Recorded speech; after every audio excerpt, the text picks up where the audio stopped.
दोस्तों, आज आप आपकी फ़ेवरेट सीरियल गुम है किसी के प्यार में देखेंगे कि आज डॉक्टर जब सवी से कहता है कि आपकी आई की सारी मेडिकल हिस्ट्री हमें बताएँ, तो वो कहती है कि घर पर फ़ाइल है, तो मैं लेकर आती हूँ। सवी अपने घर वो फ़ाइल लेने जाती है और वहाँ से निकलती है, तो वो लकी को गाड़ी में देखती है और गाड़ी से उतरते हुए उससे सीधा सवाल करती है कि तू अब तक कहाँ थी और इतनी रात को कहाँ से आ रहे हो? तो लकी कहता है कि मैं अपने दोस्तों के साथ था। तो सभी को याद आता है कि उसकी आई के पास से लकी का लैपटॉप मिला है और वो इन दोनों कंडीशन को जोड़ती है और सोचती है कि इसमें कहीं न कहीं लकी का हाथ हो सकता है। तो वो लकी को गले से पकड़ लेती है और कहती है कि तुमने क्यों किया मेरी आई के साथ ऐसा? अगर इसमें तुम्हारा ज़रा भी हाथ हुआ तो मैं तुमको छोड़ूँगी नहीं, मैं तुम्हें वार्निंग दे रही हूँ। तो लकी कहता है कि नहीं, मैं तो अपने दोस्तों के साथ था, आप कौन-सी बात कर रही है? तो यहाँ सभी कहते हैं कि बता अपने दोस्तों के नंबर दो।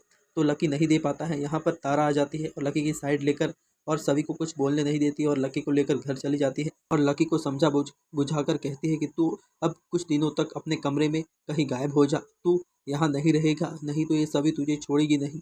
तो लकी कहता है कि मैं क्या करूँ, और वो ऐसे ही घबराहट में डरा हुआ था। तो तारा उसे अपने कमरे में भेज देती है। तभी यहाँ श्री और रजत के पापा अपने घर आते हैं और तारा से कहते हैं कि अगर इसमें ज़रा भी लकी का हाथ हुआ तो मैं उसे छोड़ूंगा नहीं।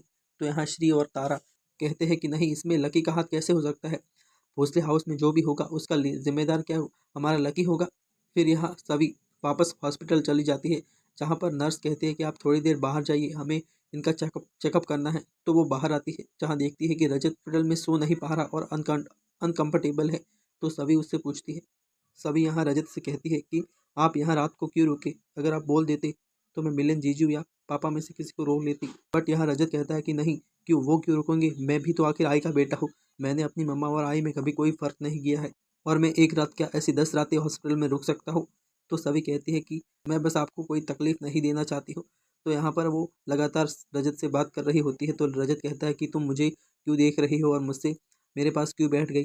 तो वो कहती है कि बस आपका थैंक यू बोलना था, आपने इतनी सारी मदद जो मेरी की है। तो वो कहता है कि थैंक यू बोलने की ज़रूरत नहीं है, वो मेरी भी आई है। और ऐसे करके वो दोनों बातें करते हैं। फिर रजत उसके कंधे पर ही सो जाता है। तो इसी के साथ आज का एपिसोड यही पूरा होता है। आगे के एपिसोड देखने के लिए चैनल को सब्सक्राइब ज़रूर करें। मिलते हैं अगले वीडियो में।